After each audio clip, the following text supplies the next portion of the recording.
Um, the farm is no more. This is a burial on family land. The county government bought my father's family farm to expand the glide path into the airport, which from the porch you could see on the other side of the pasture. They hauled in a bulldozer to the bull lot on Monday morning to scoop out a hole. Monacan families had once lived on this land before Christians came to civilize them, to exterminate them. My father stood straight and tall on an outcropping of white quartz rock in a corner of the pasture, watching, as in some Andrew Wyeth painting. He once found an arrowhead while plowing in the field, on which he now stood witness. After the Monacans came Pennsylvania Quakers, came to settle the land. They did not know the glide path was cursed. There was blood in these fields, indigenous and enslaved. Rather than martyr themselves, the Quakers left. Presbyterians took over their old meeting house.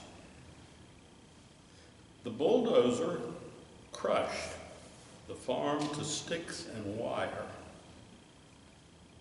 shoved the life of the family into the hole. My father was rather a stoic man, like his father. To them, still and quiet had meaning. He could hear the low tones from the white quartz outcropping, a chant a Monacan chief had sung, his heart breaking with disdain when they shoved his home into Oklahoma, like they did during the Narcissistic War when they would shove the Quakers into Ohio. A plane went over as they pushed the white wooden farmhouse into a grave.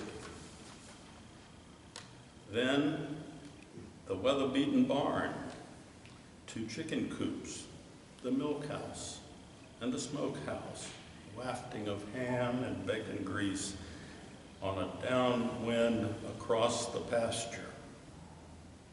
The garage went in last. A baby carriage had been left in the attic. All was gone. His birth cry,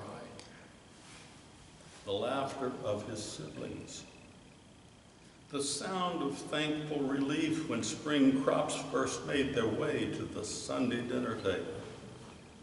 All was buried.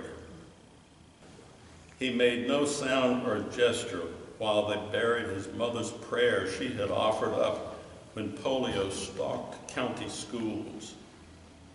He heard the patter of soft feet on kitchen linoleum he helped lay.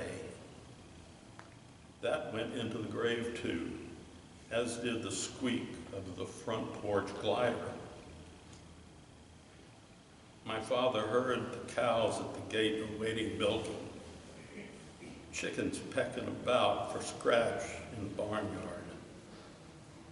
The ring of their first telephone, the one that rang when his brother's battle cruiser went down in the Marianas, the one that rang when his sister was killed by a truck while riding her bicycle. They scooped and buried throughout the day, black buzzards circling the great grave, allowing the life he knew to settle into the earth next to the busy airport, allowing Presbyterians their time to nestle in next to Monacans, to huddle down among Quaker friends, to begin participation in greater earthy matters than those of the passengers still riding on the quickside in the glide path.